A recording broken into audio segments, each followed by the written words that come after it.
Hello there, this is Aaron Osborne, the host of the Oblivious Maximus podcast. On my podcast, I chat to people about music and specifically records they really like. Andy was kind enough recently to come on and have a chat, and I've previously had guests from bands like Psychroptic, Cosmic Psychos, Violent Soho, Nails, and people from all walks of life who love talking about music. Head to obliviousmaximus.net for more info or search for Oblivious Maximus podcast wherever you get your podcasts or on social media. Brutal! Hey, it's the Andy Social Podcast, and before we kick into this episode, there are some people I have to thank. These are top-tier legends on Patreon. Now, support starts from only $1 a month, dirt cheap, but these people dig deep. They are the heavy hitters. They are the heavy lifters of Andy Social. They ensure that this podcast exists in 2021 and that the podcast is doing 2 episodes a week, and they're a massive help and support for me. So a massive thank you to Andrew from Perth, Mick G from Sydney, Ash from Deniliquin, Dan from Dapto, Rod from Rayleigh in North Carolina, Patrick from Canberra, Liam from Brisbane, Brendo from Leeton, had to find his name there, Tim from Canberra, James from Brisbane. We've also got Christian from Canberra and Steve from the Gold Coast. Thank you so much, folks. Hopefully I haven't missed your name. If I have, I'll have it in a future episode. And a massive thank you to everybody who signed up on Patreon so far, who's part of the wider community. As I said, support us from only $1 a month. There's a $1 tier, $5 tier, $10 tier, $20 tier. And depending on where you sign up, you get lots of different warm and fuzzy feelings from it. And you also, if you're lucky, you get access to the exclusive Patreon podcast episode. You may get a USB pass with the first 100 episodes sent out to you in the mail. There might be some free t-shirts that come out to you every once in a while throughout the year. Who knows? There's a bunch of exclusive and fun things over there. But the most important thing is that you're supporting your mate Andy. So let's kick into this episode. Hey,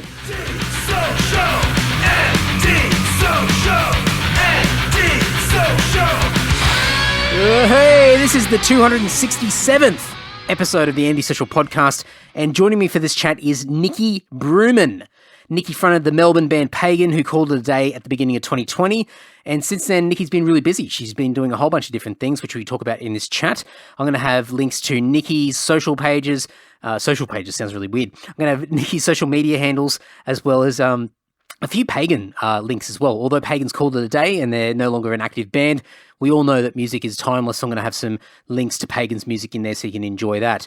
One thing to note just before we kick into this chat is that due to your mate Andy being a little bit of a blondie, I had some technical difficulties at the beginning of this episode and I lost a chunk of our chat. Now, what we missed was Nikki talking about studying a bit of puppetry when she was doing theatre studies.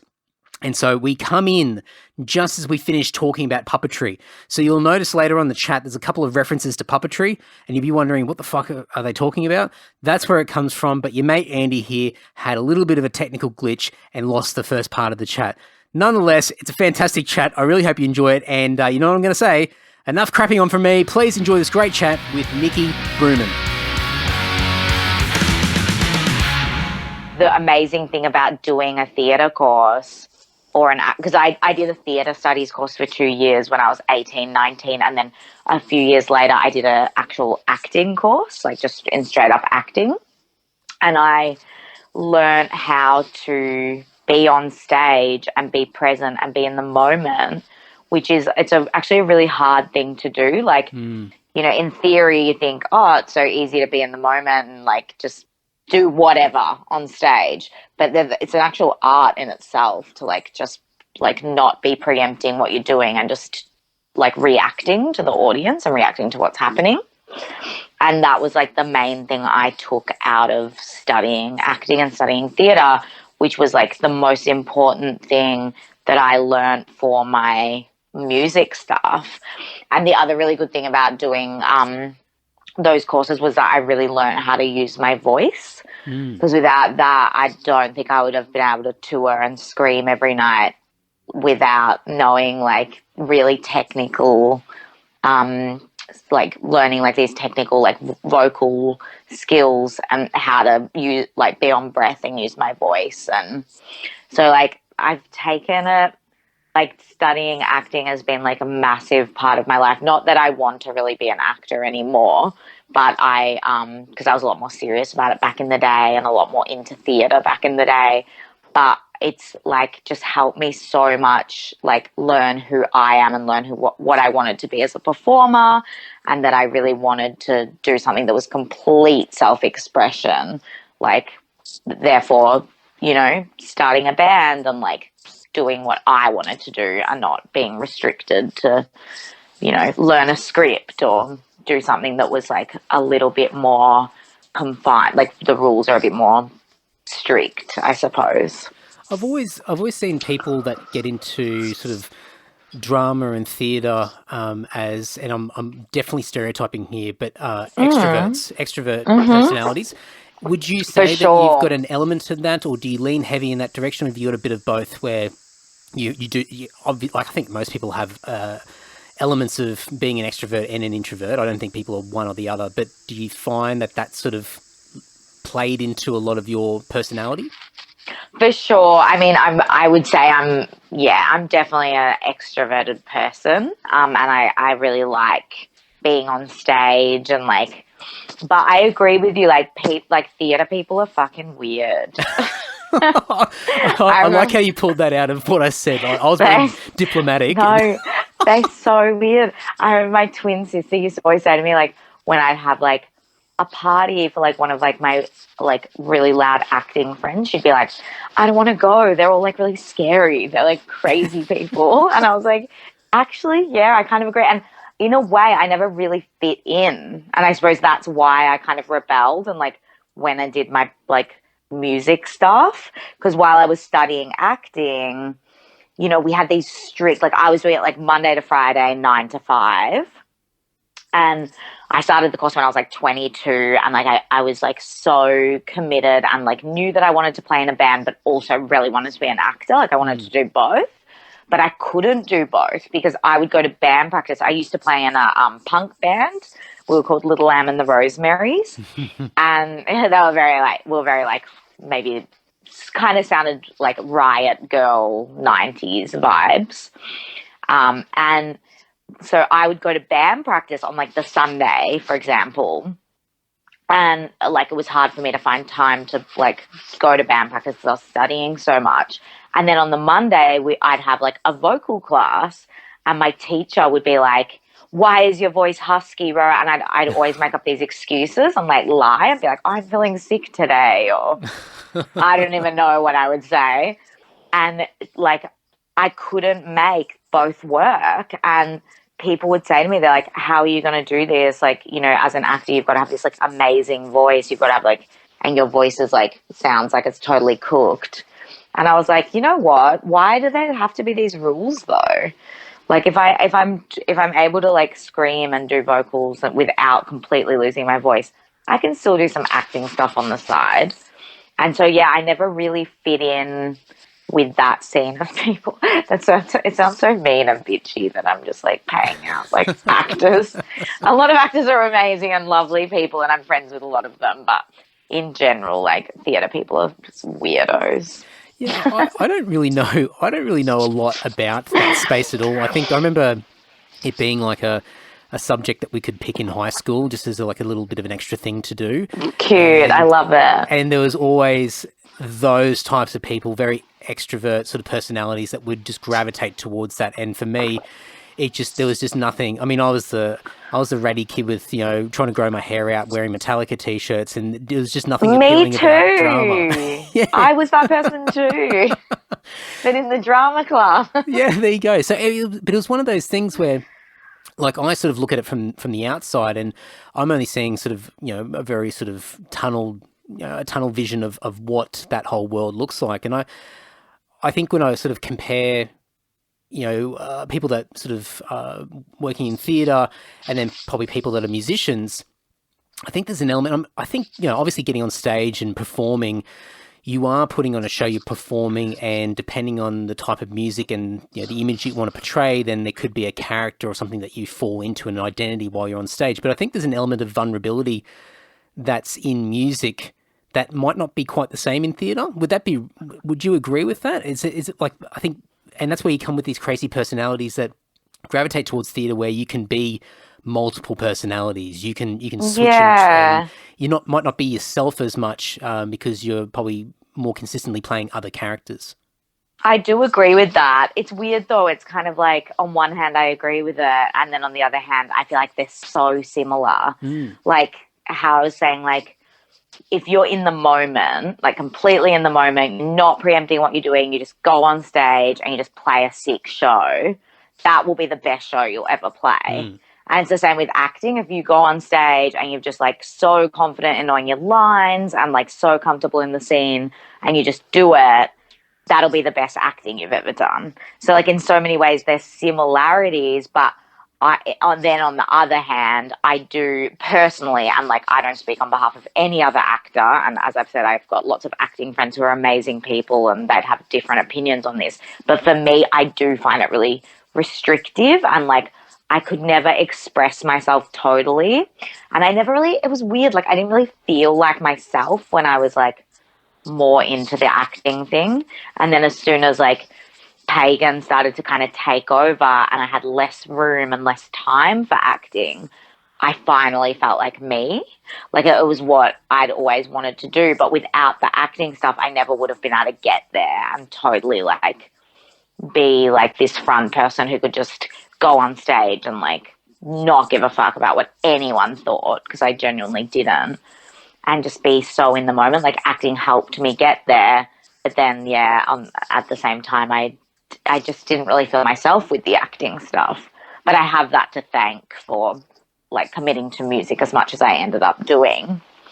But yeah, and just as like a funny side note as well, most of the I've done like a few TV commercials and stuff, and like 90% of the jobs I've got are because the director or somebody is like a fan of like hardcore music, and they'll just be like, cool. Oh, you know, yeah, isn't that interesting? So it just shows that like, you know, moral of the story, always just be yourself and just be true to yourself and don't try to be the next bloody Kate Blanchett. It's not going to happen.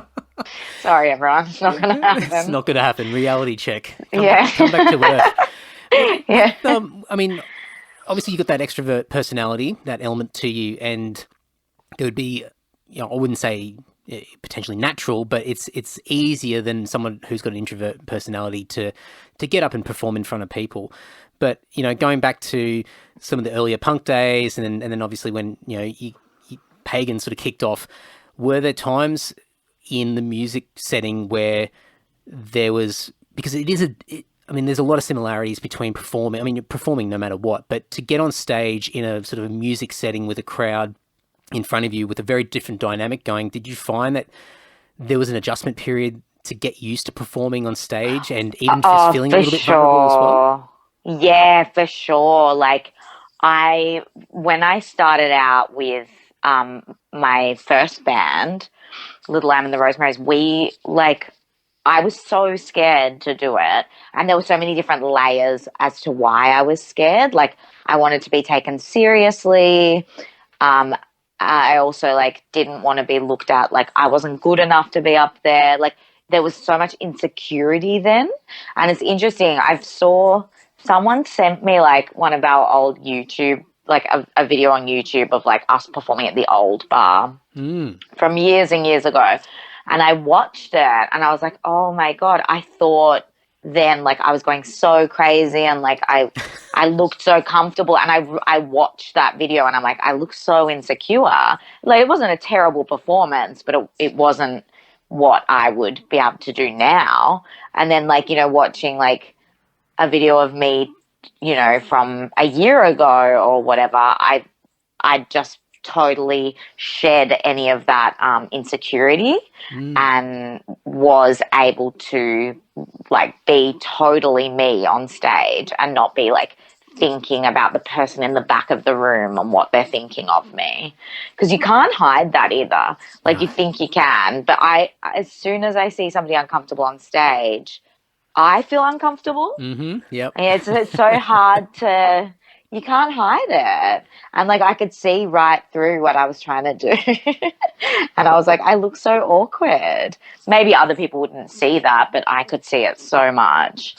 But it all comes with experience, I suppose, and like just stopping caring about Oh, definitely. people's opinions.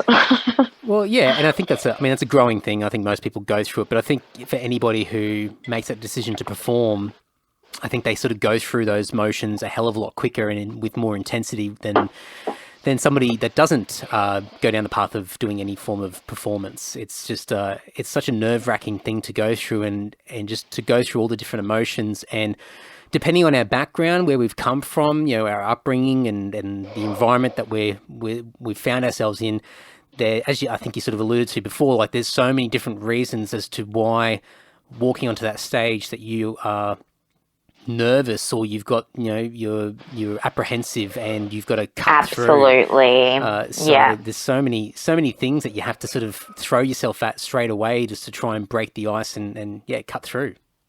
Yeah, I completely agree with that. Yeah. With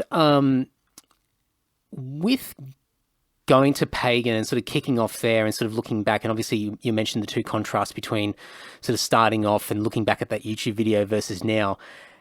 I think a lot of this stuff, and I'm trying to compare this with, the years of sort of me jumping on stage and playing shows and sort of what I'm thinking about when I'm doing it. But are there certain thoughts that go through your head now as far as how you see yourself, and do you put yourself into a little bit of an exaggerated version of yourself when you go on stage, and it's a bit of a conscious decision to sort of help you get out there and perform? Because obviously you got the confidence, but I would assume that you probably at times still have those doubts when you're about to walk out. I don't know. I feel like when I was performing in Pagan, I just felt like I didn't try to do anything. Like I didn't want to be like anyone. I didn't want to do anything like anybody else other than what Nikki would do. And so I would do a really thorough vocal warm up and really good physical warm up before I went onto stage, just so I didn't fuck my neck or my back or something. I would by the time I'd done that, I think I was so ready to go on that I just didn't, I almost lost inhibition. I had that nervous energy, which was great, but I wasn't trying to impress anybody, and I also didn't want to do anything other than what I felt like doing, and I just wanted to have fun on stage, which made it so enjoyable and just made me feel so confident and feel so right about doing it, that no matter what somebody said to me after the show, even if it was negative feedback or constructive criticism or something, I wouldn't get offended or anything either, because I knew I was just doing this really authentic thing for myself, and I knew I'd worked my ass off as well, and that I deserved to be there so much because I'd done years of training and performing, and my voice was on point, and I just felt so worthy of being there. Similar to what you mentioned earlier about the theatre stuff, where you've got to learn how to be in the moment and sort of really understand what is going on right now, rather than sort of thinking ahead or your mind's stuck elsewhere thinking about something that's happened earlier that day. It's really about what is the energy going on right now, where am I, what am I doing, and how can I sort of really make the most of this moment. And I think that's where even from my side, being out in the crowd and watching some of my favorite bands over the years, you can see where people tend to lock into that moment, because that's when 100% that vulnerability, that awkwardness is it's gone. It's not even there. It doesn't even exist, because they're on a separate plateau to you. They're somewhere else, but they're totally in their world. It's so true. And I feel as well, I'd get lots of people saying things to me oh my God, I love the way you dance, or it's so, oh, how you did, you shaked your ass and I'd be oh, did I? I wouldn't even really know that I'd done that, because I was just dancing to the music. There's so many rules in hardcore and metal and stuff. You got to get up there and headbang. And I was yeah, you can headbang, and I'm going to headbang too.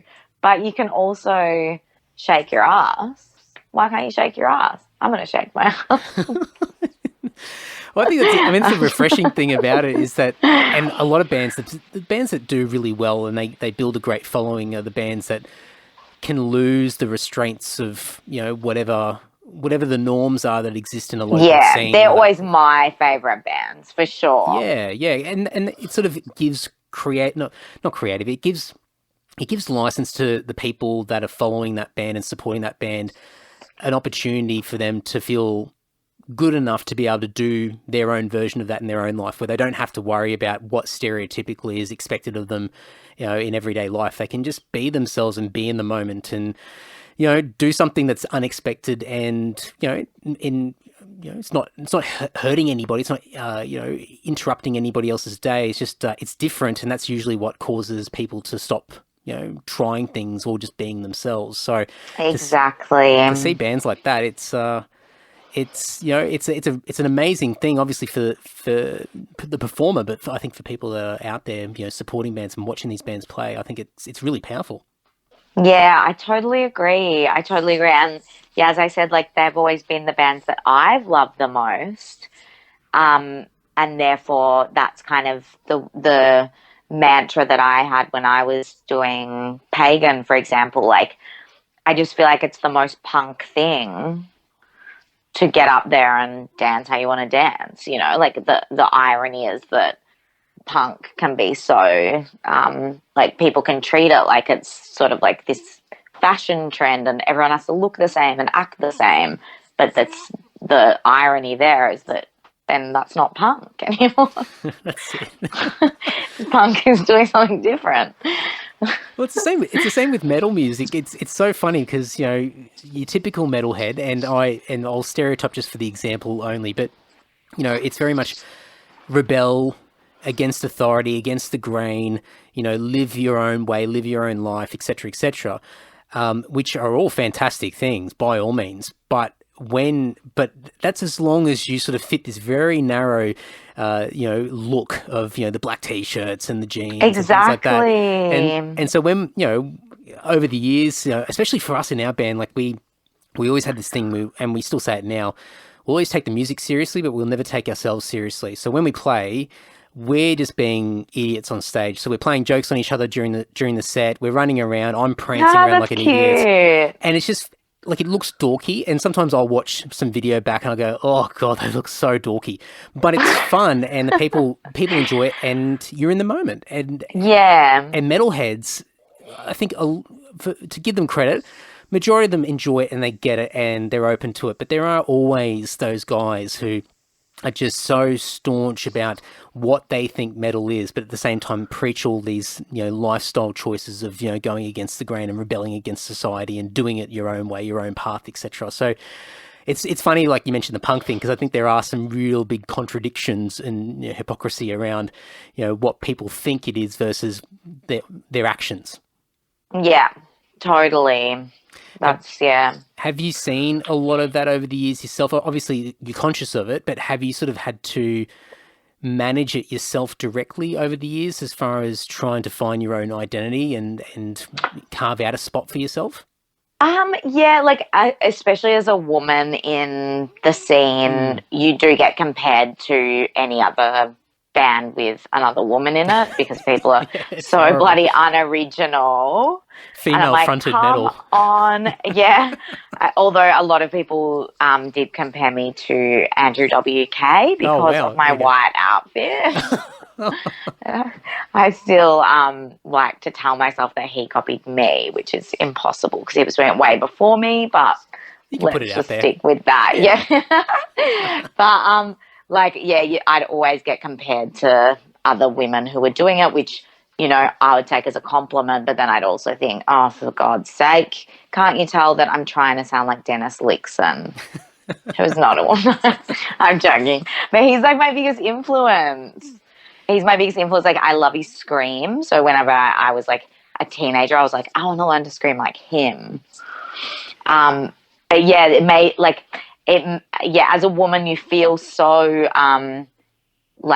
compared all the time to the other women, and I love so many other women who are doing it, I find that a compliment. But as I said, like, it's just people being really unoriginal and not broadening their horizons and not educating themselves on, there's a whole world out there.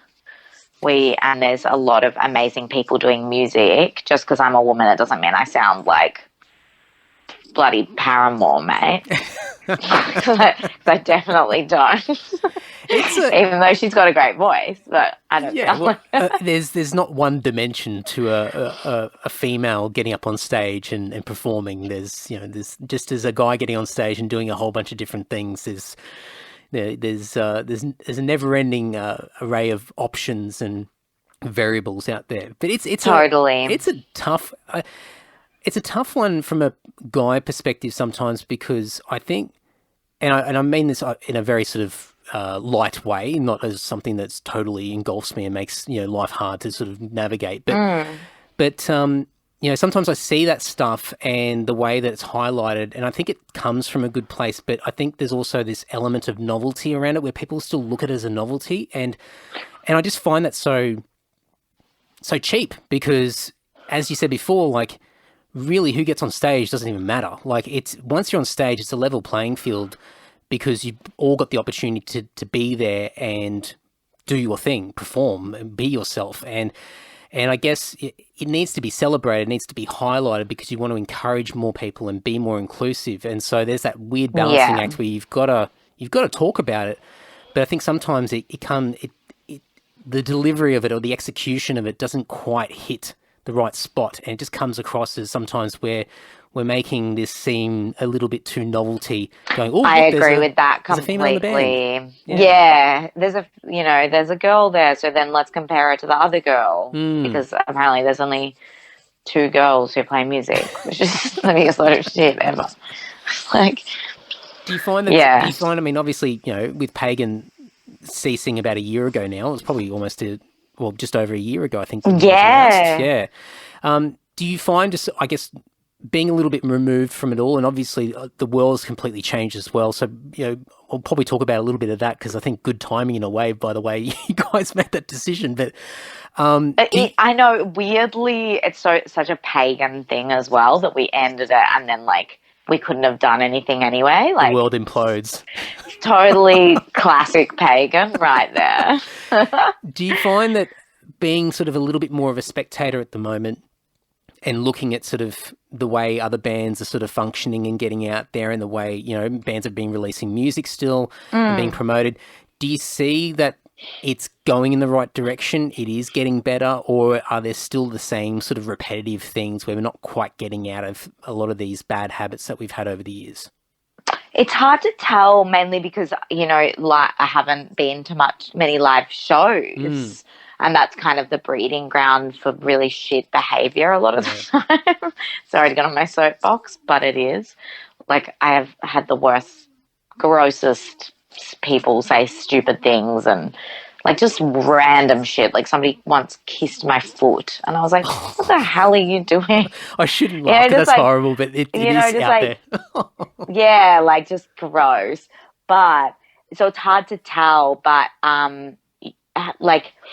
it's, for me personally, I have actually joined a new band, and I can't disclose who it is or what I'm doing. No exclusives. Be very ambiguous about it. But all will be revealed. But it's been really great for me personally, because it's bought me time to actually, like, learn a whole lot of new things vocally and, like, really hone my craft. And I hope that there are people also who've used this time to do that. While it's absolutely okay that, we're going through a global pandemic and people should not feel pressured to have to do anything more than what they're already doing during this time, because it's traumatic for a lot of people. For me personally, it's been this great time to, like, sit back and, like, really focus on me and become the best version of me. So that, when I'm recording, I'm so ready to do it. But yeah, it's a hard question to answer, going back to your question, because I haven't been to many live shows, so I'm just not sure what the climate will be like when it is time to go back and watch live music. I mean, who knows what that will even look like. That's right. But yeah, I've seen, a lot of bands releasing music, and I think that's fantastic. And yeah, hopefully a few people have used this time wisely and be able to record and, release some killer stuff. When you collectively decided to end Pagan at the beginning of last year, in the back of your mind personally, were you already sort of scheming that at some stage in the near or midterm that you were going to start something else? Or was it a case of, I don't know, because I know a lot of people that will finish up a band and they're just so drained and exhausted that they don't even want to think about it for a period of time. Totally. Yeah, like me personally, I can't speak on behalf of the three guys. They, they didn't want to do the band anymore, and I totally respect that. While I felt the same in some ways, I also wasn't ready to stop doing music. So I did know that I was going to continue something. I just didn't know what it was going to look like. So I spent a lot of time just like writing lyrics and like talking to some friends who played music. And then one day out of the blue, I got this message and got asked to join this band. And the band is actually a band that I love. And it was like this really amazing, kind of like the stars aligned almost, because I was going through some really personal, heavy stuff. My dad had just died like about 3 months before. And it was really hard to go through a band breaking up, because Pagan knew that we were going to break up like months before we announced it, obviously. And so my dad died, I think maybe about 2 weeks after we broke up. And so it was like this like horrible time where I was going through like a lot of change and like grieving my dad, but then also grieving the loss of the band, because breaking up in a band feels like an actual relationship breakup. Like it's horrible. And while none of it, it wasn't a bad breakup, like we're all still friends and we all still really like each other and it's all fine, but it's still like a sad thing, because in a way we'd had all these amazing moments and then we were just like, oh, well, we'll just break up and that's that. So yeah, I knew for me it wasn't the end of the road. Like I still had that fire burning and I still wanted to do something, but I wanted to do something for me that would make me feel really fulfilled. And yeah, it's been amazing. It's given me like something I've always wanted to do, is like properly learn how to sing. And now I've been able to do that. Like while I've been in lockdown, I was committing to singing lessons like twice a week, like would practice like 5 days a week, like such a great thing to do in stage 4 lockdown when I couldn't leave the house, drive my neighbours absolutely insane, doing like vocal scales. But like, yeah, it was, it kind of timing wise for myself, it in ways it was yuck because of like some of the personal stuff I was going through, but in other ways it was perfect. Looking back on it.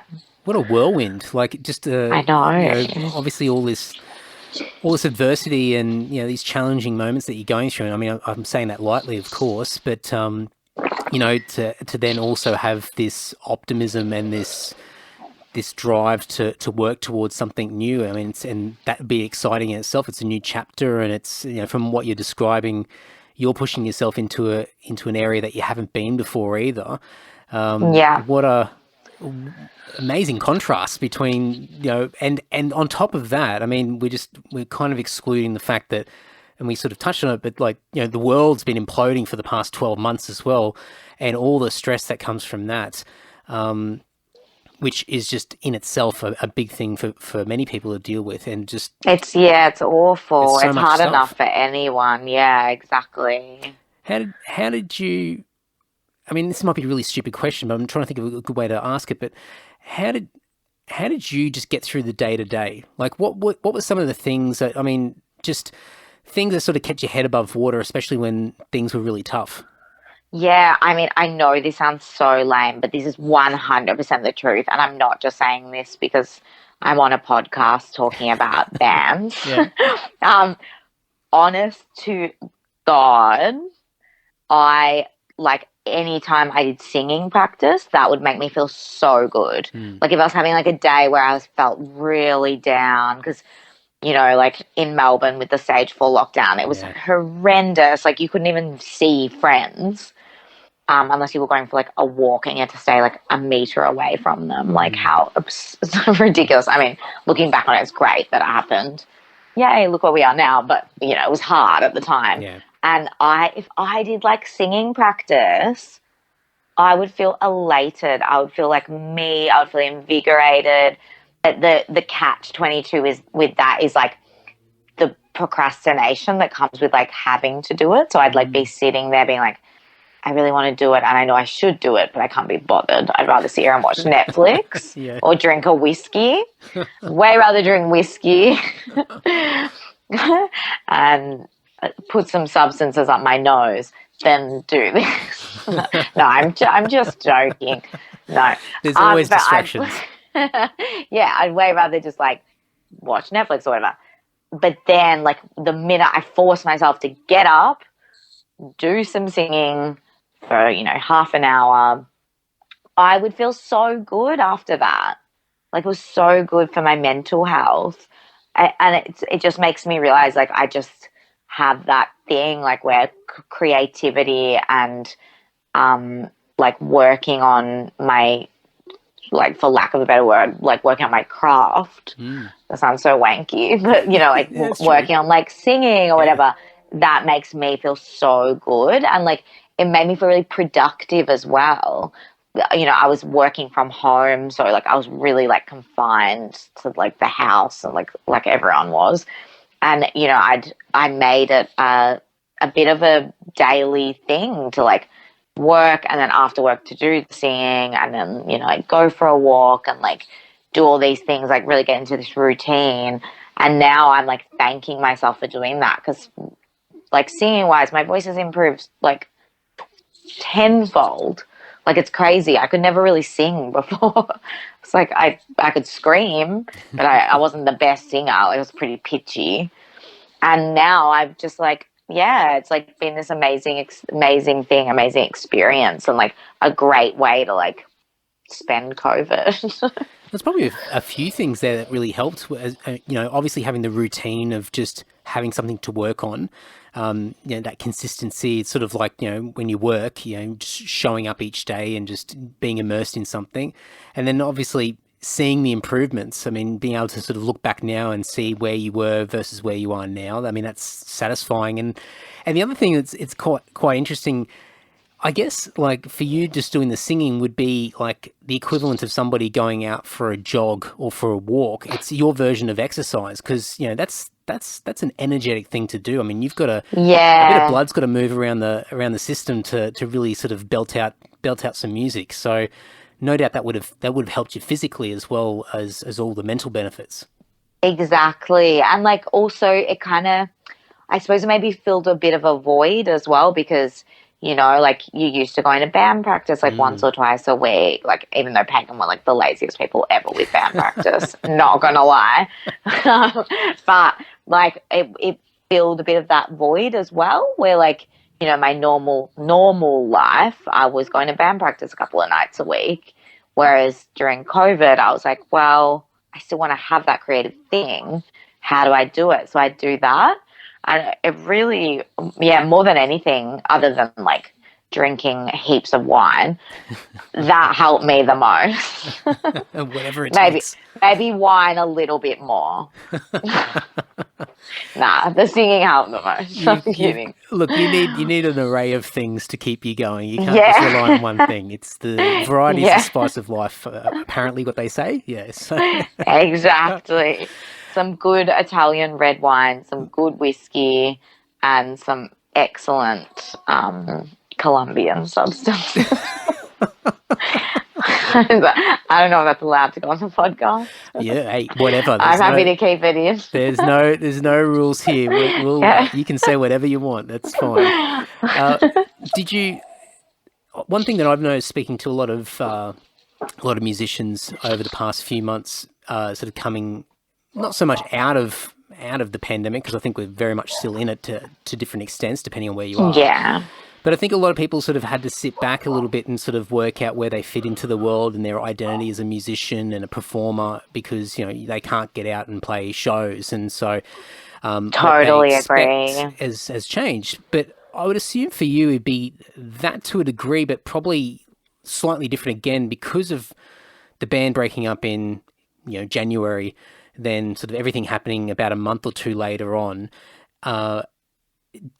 Did you go through similar things yourself and sort of think, well, you know, at some stage I want to get back into music, I want to, you know, get together some more people, but also just seeing what's going on in the world and going, you know, is this going to be my future, or do I have to look at something completely different? Did you sort of go through that stuff yourself? Yeah, it's an interesting question because it was such a big thing for me. Like, I don't know, it kind of became like, and, you know, like, Pagan wasn't the biggest band in the world or anything by any means, but for me personally, the person who I was in Pagan, which was Nikki, who wore all white, who spilled red wine all over herself, who was this kind of, it was almost like a character, not that I thought it was, but people kind of, you know, they knew what to expect when they came to a Pagan show. Yeah. It kind of became like this, like, monster that I couldn't tame. Like, it became my only identity. Like, I was just known as that person, to the point that, like, you know, everything on my social media was about the band. Anything I'd talk about to, you know, family members who I hadn't seen for a while was about touring. Like, it became like a beast that I couldn't tame. And so when the band broke up, it was like that all came crashing down, and I went through like a really low point of being like, I actually don't know who I am without this. Like, it was like I'd lost like a piece of myself, which I think is a dangerous game to play, and Definitely. It's a big lesson learned. Like, I do not think it's like at all healthy to put that much emphasis on a job. Like, at the end of the day, yes, that band was an amazing, creative, fun thing, but it was a job. Like, it was like, it was still work to me. Like, I treated tour like a job. You know, I'd still have fun partying sometimes, but I took it seriously. Like, it was work. You know, I wanted to make money from it. I wanted to work my hardest and treat it like a job to an extent. And I would never let my, you know, money-making job that I work be a part of my identity, like this whole part of my identity. Like, yes, it's a part of me, but it's not who I am. So, like, I think it's really been an eye-opening thing for me, and it's something that I hope that other people look at too when they, you know, their bands get popular or whatever, to not let it become your whole identity, because it's such a shallow thing as well. Like, that wasn't like, yes, playing in a band was a part of me, but it wasn't completely who I was. Like, there's so many other interesting things about me, like puppetry, for God's sake. No, I'm kidding. But, you know, like, it was like this really big lesson that I learned, and I kind of had to relearn who I was without it. And now it's been a really great thing. It's, you know, it made me realize what I really want. But at the time, it was really shit, because it was like, this is my whole identity, and now it's gone. What do I have? You almost convince yourself that portrayal, that identity that you've gradually built over time is the be all and end all. It's everything. And so it's a hard thing to adjust or to strip that back and find out who you actually are. And I think a lot of people, you know, especially in music, I think a lot of people gravitate towards music and performing because, like, you know, the way that we listen to music, we listen to music and enjoy music a lot of the time because it's an escape. We escape the mundane or the pain or whatever challenges we deal with on a day-to-day basis. Yeah. And music's this, you know, at times this euphoric escape, this surreal sort of situation to throw yourself into. And so for somebody who is on stage, doing that repetitively over and over and then getting validated by it for a long period of time, that becomes everything. And you just put all your chips in the one spot and just go, well, I'm all in. And it's great while it's great, but as you said before, it's pretty dangerous. Yeah, it's just it's an interesting thing because on one hand you do want to give everything, but then on the other hand, it's like what I said, like if it is a job to an extent, like that's not just who you are. Like there should be so much more to you than just that, because when it's gone, when touring stopped and when you're no longer in a band, what are you without it? Like it's just, I mean, I can't speak on behalf of any other musicians, but that's something I learned the hard way.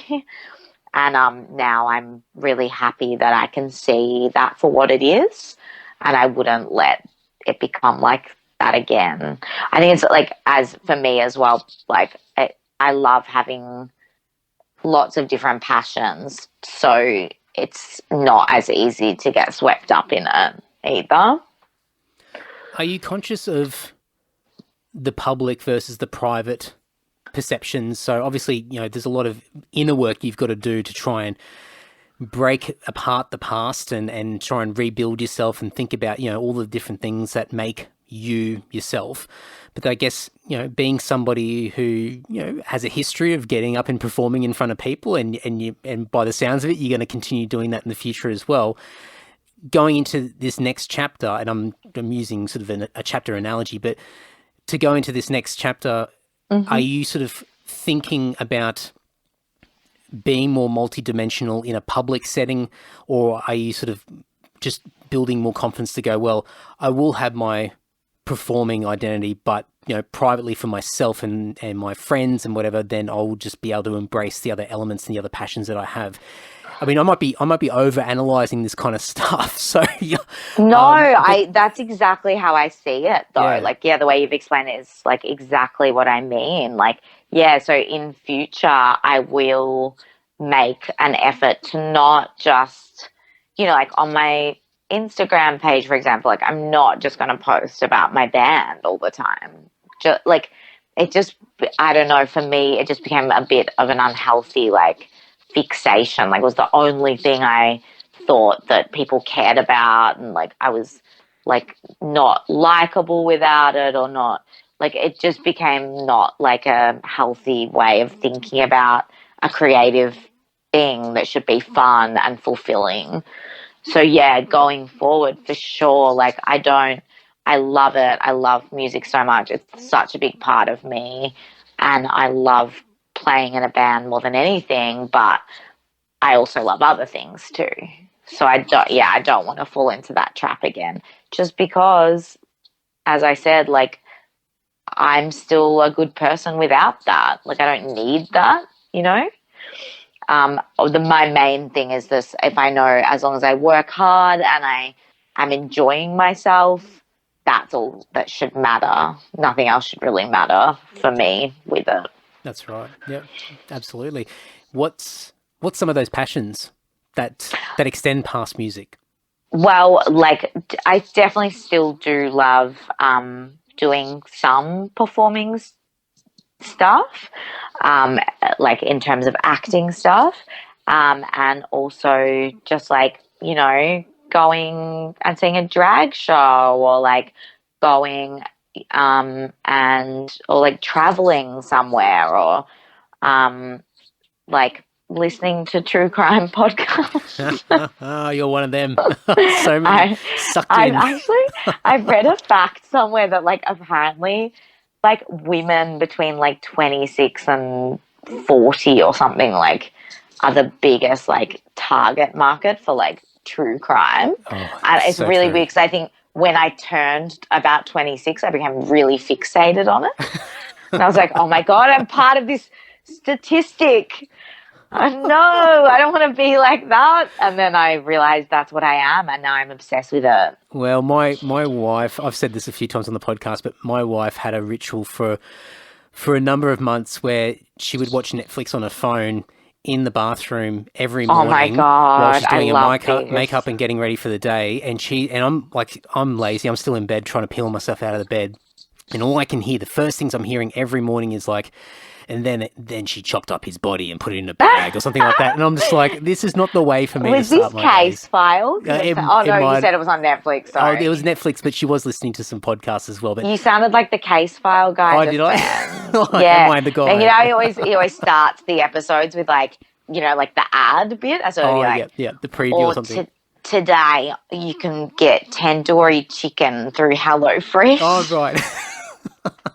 I'm like, this random creepy guy talking about like a cheap meal you can make that's healthy and delicious. There's something seductive about that. It's sort of like, yeah. I'm about to tell you the most gruesome stories that are going around, but in the meantime, I'm going to make sure that you're well fed first. Yeah, exactly. Yeah, something really fucked up about that. So true crime, yeah, absolutely. So, I mean, it sounds refreshing just to hear. I mean, it's so obvious that all of us have so many things that we love doing, but I don't think we articulate it or really sort of, as said earlier, like sort of be in the moment and start thinking about like what makes me tick, what gets me fired up, what gets me passionate. Totally agreed. I also I love doing like voiceover stuff. So I cool. sometimes do voiceover, and I've got like a funny story. So I'm giving myself away here because I didn't really tell many people about this when I did it because I was like I felt a bit weird about it, but right. now I think it's just a funny story. So I did a book for Audible, like an audio book. They pay really well, and I also just enjoy it. And like being in a recording studio, it's not super daunting to me just from like music stuff. So I was like, oh, this is kind of come second nature. And with the acting thing, and like I'm okay at cold reading as well, like straight off a page, like I'm okay reader. So, I also love reading books too. So it kind of all went hand in hand. I was like, great. So my agent called me, my acting agent, and she was like, we have this book, but no other actor that they've asked wants to do it. So I think I was like plan C, like the third kind of option. Yeah. Which is fine. I was like, I won't let this deflate my ego too much. Still, that's fine. And so she was like, oh, the book is like a really, really like raunchy adult book. And I was like, okay, that's all right. But then I was kind of thinking like I don't really want to do it, and then like not get another job because I'm talking about like having a bloody bukkake or something. Sorry, this is taking a turn for the worst. I love it. No, I didn't want to like jeopardize like another job. Yeah, of so course. but she was like, you can use a pseudonym. So I did the book. I totally like it was raunchy as like it was quite hilarious, half of it. And I still think as well the author, I'm not going to say who it was, but the author's name was a like female name, but I feel like it was a man who wrote it because half of the stuff I'm like, girls don't like that. That's no offense or anything. And then so I did the whole book, had a pseudonym, and then I listened to the book, and they've even like made my voice sound different. Right. So no one will ever know it's me, even though I've just told you this story, and now you know. Well, now I'm going to have a bunch of people who are going to go scouring Audible for like erotica and just see if they can pinpoint who it is. You wouldn't know and I won't say my pseudonym. But I came up with a name, and it was like really fun to choose like my raunchy name. Yeah. And so it paid reasonably well. Yeah, oh, they pay so well. Right. Like I love it. Like I just want to do more of them. It's like the best job ever. It sounds like fun. It sounds interesting from my point of view. Obviously, like doing the podcast for years, and being a musician, and I'm a bit of a chatterbox and things like that. And I love reading too. But I've known a few people that have done voice acting work over the years, and It's I mean, it's like anything. There would naturally be a learning curve, and it's still a different scenario, even if it is in a studio in a familiar environment. Did you find that sort of doing that stuff did come naturally to you? And I think the acting stuff, as you said, I think you alluded to before, sort of helped you as well. Yeah, 100%. It kind of like, it all goes hand in hand. That's why I was like, oh, I've done acting and I've done a lot of time in the studio with my bands. Why not just give this a go? So I like went to this amazing like voice studio and did like a bit of an audition. They audition you before they do like a demo reel for you. And they were like, oh yeah, you're good enough, that's fine. And then you go on and do your demo reel, and then they also do casting there. That's kind of how I got those jobs. And yeah, I was like, this is sick. Like, I want to be an erotica book narrator forever. For me, like, I don't have to give away my name, whatever. That's so funny. You can just roll around in your cash at home. Just every once in a while, just rock up to the studio, belt out a few erotic novels, and then just go on tour in the meantime. Yeah, that's it. Just living perfect life. And talking about identity as well, you can keep a healthy separation between the two, but you're not putting all eggs in one basket. So exactly. You've got a few different things. Keep life nice and fresh and interesting. I think you're onto something. Or it'll just become like a monster again, and I'll just become my pseudonym and just like be that person from now on. I was about to say her name as well. My pseudonym's name. I'd have to go back and can't give that away. No, you got to keep some mystery, and I think yeah, I think people will be wondering, and I think it's good to leave people wondering. It's agreed. How funny. Yeah, I love that aspect where it's a case of utilizing your talents in a whole range of different ways as well. And I think that it does fall back into that identity thing where, performance in itself can be so multidimensional, and it can be in so many different settings and different facets where you don't just have to be that person that you were on stage, spilling red wine over yourself. Although, now that I think about it, as I articulate that, part of that image could still work in your favor, especially if you're out and about and you accidentally spill some wine on you, because then people would be like, oh, well, that's you. Oh my God, I love that. I need to use that more. Just hold on to that part of it. I mean, you can strip the rest of it if you want to, but I think that might come in handy. That's fantastic. Yeah. When I've just got like a glass of Nebbiolo at the bar and just pour it down the front of me. Yeah, whoops, never mind. But I think, that's a good thing in a way, because obviously, outside of performance, you've got all these different interests and things that you love. But even within performance itself, there's just so much that you can do and things that you can do on the sly where people don't even know it's you, but you can still fulfill and scratch that itch. Yeah. Oh, it's cool. I love it.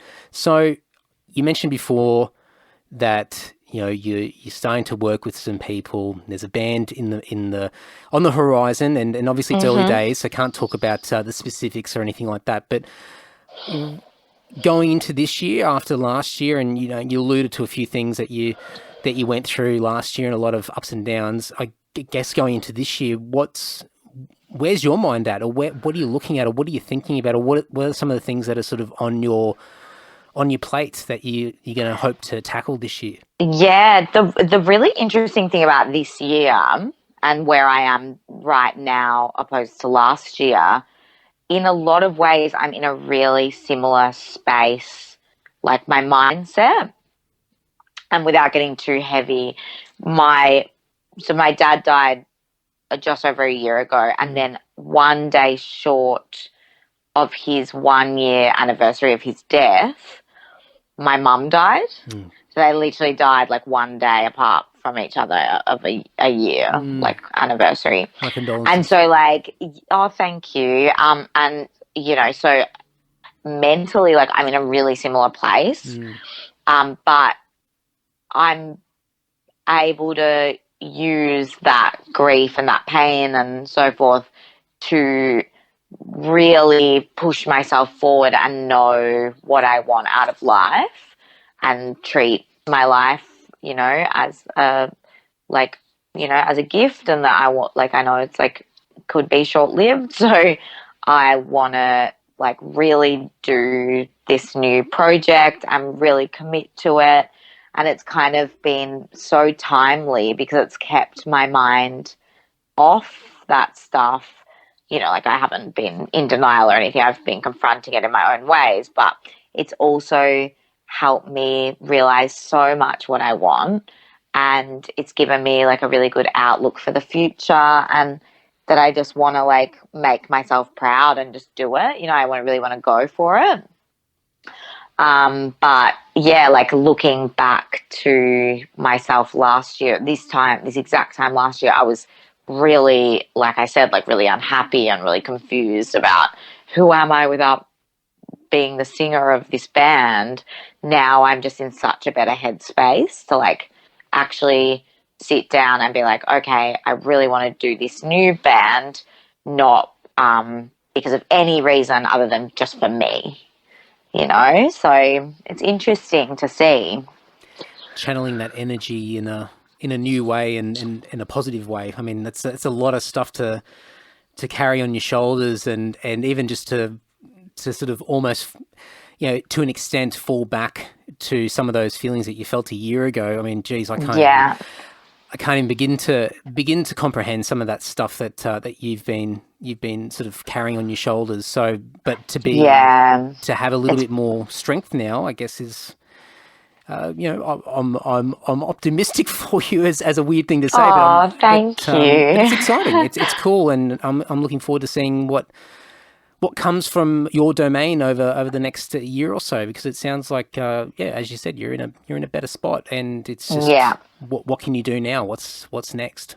100%, and I'm just like in the best headspace to know what I want, like to know how to get it and to really commit and do the best I can do. Like it's been a really really good year for me in that regard. Like it's been so terrible in many other ways.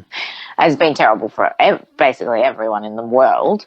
But like, you know, I've gone through a very, very dark times, but it's given me an outlook on what I really want, and that's been a really great thing. It's really made me see that, yeah, this new band this is what I want, and I'm going to get it. Exciting. Well, yeah, I think we might have to try and catch up sometime down the track when you spill the beans and it's all out there. And that's a fantastic idea, and I can let you know how my puppetry career is going as well.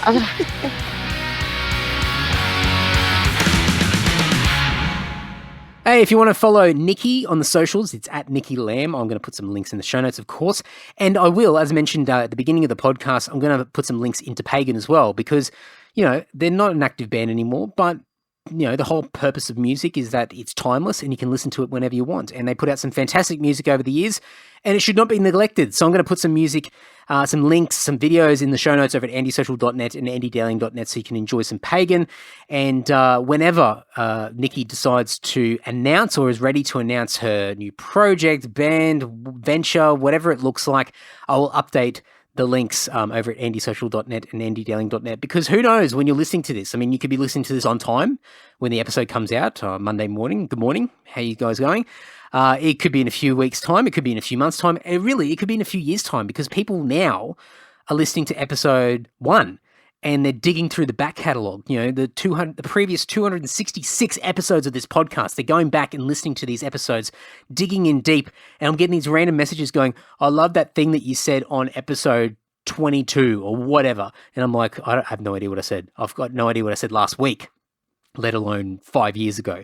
But nonetheless, people are digging in deep. They're finding some gold in there. Some amazing people have been on the podcast over the years, and some amazing stories and insights and just lots of stuff. And the weird and the wonderful, the amazing, lots of different people have been on over the years. So dig in deep. If you haven't listened to much of the podcast over the years, go back and scroll through all the guests. There's some amazing stuff. It's evergreen content, if you know what I mean. But where I was trying to get with that is that you could be listening to this in a few years' time.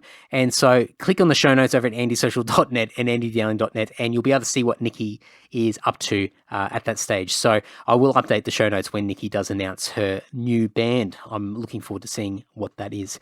Before we wrap it up, of course, patreon.com/andydowling supports us from $1 a month. It is like, it is the nicest way, and it's the nicest tip of a hat to say, well done, Andy, sir. Well done on your podcasting little venture, your little radio show, your little thing that you're doing, your little project, your little hobby there. It's a nice way of supporting without a heavy commitment. You don't get anything for it apart from just a warm and fuzzy feeling. It's kind of like supporting the scene, your local scene. You rock up to a show on a Friday night or a Saturday and you're like, I don't even like the bands suck, but I'm here. I'm going to pay my entry. I'm going to walk in and I'm just going to be a part of it because I love to contribute. I love to be part of the scene. At least that's me anyway. So it's kind of like that. There are additional tiers if you want access to the exclusive Patreon podcast episode that comes out every Tuesday morning, 6 a.m. Sydney time. There's a bit of karaoke in there. There's some stories. There's a segment called Planes, Trains, and Andymobiles. There's some just dumb shit in there. Actually, most of it's pretty dumb. I talk about what I'm currently reading and listening to and watching. So it's kind of like a bit of a review section. It's just a bit of fun, a little bit of a spark to brighten your week. So go and check that out over at patreon.com/Andy Dowling. Patreon is the reason why Andy Social exists in 2021. Doing a podcast is really, really tough at times mentally. It's ups and downs. There are so many different challenges. I mean, this is first world problems, of course, but it's tough sometimes just to keep it going. And Patreon is the best motivator for me to see that there are people backing me, supporting the podcast, and taking a little bit of the financial pressure off the podcast. I mean, there's hosting, there's editing, there's production costs, there's gear, there's getting around town when I can. There's a bunch of different costs that sort of add up over time, and it's just amazing to have people chip in and support the podcast, take the pressure off, and help me stay focused on having great chats like I did this week with Nikki. So go and check that out over at patreon.com/Andy Dowling. There's some new t-shirt designs coming through Patreon as well. So by the time this comes out, maybe there's a t-shirt announcement over at Patreon. Don't know. Might have to go and check. Now, if you don't want to do Patreon, of course, if you're anti-Patreon and you sort of just go, nah, fuck that shit, supporting the podcast is dirt cheap. I was going to say dirt cheap. It's easy. It's so easy. Subscribing on Apple Podcasts, following on Spotify, using the share function on Spotify to Insta Stories. It's rating and reviewing on Apple Podcasts. It's leaving a review on the Facebook page for the Andy Social Podcast. It's I'm pretty sure you can leave reviews on Stitcher. Social media love, liking, hearting, retweeting, sharing, tagging your mates, leaving a little comment saying, well done, Andy, thumbs up, champion. All those little things add up. It gets the podcast out to more and more people who can enjoy it, connect with the guests. It's great for the guests because they get to reach more people as well, share their story, and everyone's a winner, baby. So that's the way it all ticks. So there's heaps of ways to support the podcast, but the fact that you're listening to me ramble on right now is just lovely. So thank you very much. Now, next episode, because this is the second attempt I've made of recording this outro because I got all my episodes mixed up. So this is coming out on Monday. So as I said before, good morning if you're listening to this on Monday. Wednesday this week, the next episode is going to be a return guest. A person from, let me give you a couple of hints here. So a return guest from the podcast, hasn't been on for several years. He is a Queenslander, previously lived further up north in Queensland, but now lives in Brisbane, and he's a massive, massive supporter of Australian heavy music. And so anybody that is in the heavy music scene or the industry should know this person. So that might narrow it down. So go and have a scroll through the back catalogue and see if you can work out who it is.